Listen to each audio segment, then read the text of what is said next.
Hello Tango Lovers, welcome to another episode of Andimo Tango Secret. Today we are going to talk about common errors and misconceptions about ladies technique.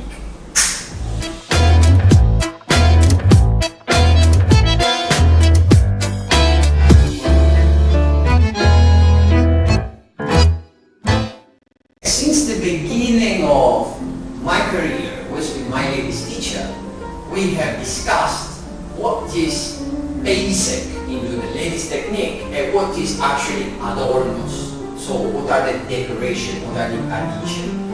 One thing has been in the last 20 years we very clear that if a lady wants to improve dancing and not be a beginner forever, should very clearly distinguish what's basic and what is adornment, adornos, decorations. You want to improve your dance level, not to be beginner forever, you need to go to start the very basic essence of the step that you are going to learn. Okay, this learning concept can be done into a lot of the lady steps, but today we'll be using the ocho. So, lady executing an ocho like commonly as you learn it. So, what you will learn in the execution to go to dance is basically this, that each step is the rotation. That will be ocho. Okay? It's not bad, but it's also not precise enough. And the way of dancing this ocho is what actually will not permit you to musically decorate your dancing into the ocho. Okay? Now, let's try to take the ocho the other way around. I will start to think that my ocho, each single block, each single part of the ocho, start to be built from the rotation rather than from the step, and actually ends to the step. So the rotation goes into the step, and you will try to find your balance at this point when your legs are open, stretch the back of your leg. Once you find the balance, you close. Now another section of ocho. Rotate, make the step, and try to find the balance here. So you close, and you close. So we go. Rotation, step, close. The balance point is with your leg fully extended in the step. Rotation, step, balance, close. Rotation, step, close. Rotation, step, close.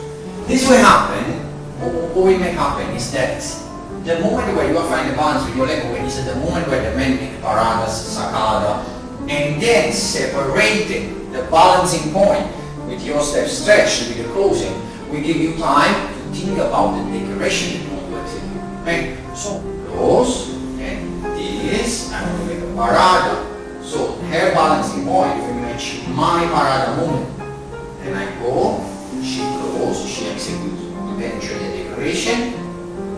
Okay? Now her balancing point will match my parada. So I go. She executes the rotation. Now let's say I want to execute the sacada. Okay? If I want to execute the sacada, her balancing point will match my sacada movement. So I will always find the movement to sacada because she has a balancing point here. So she has a moment where she slightly slow down, not a lot. Okay? So she finds the balancing point and make a sacada. I go, she finds the balancing point and make a sacada. I go. Make the step number 3. Okay? These are 2 sacada momentarily. Now she's thinking what to dance. Meanwhile her leg is closing. Okay? She don't have to use her closing leg to balance. Okay? So you stay there. Don't use the closing leg to balance. Use the extension of the step to balance. Now she executes running, for example. Okay?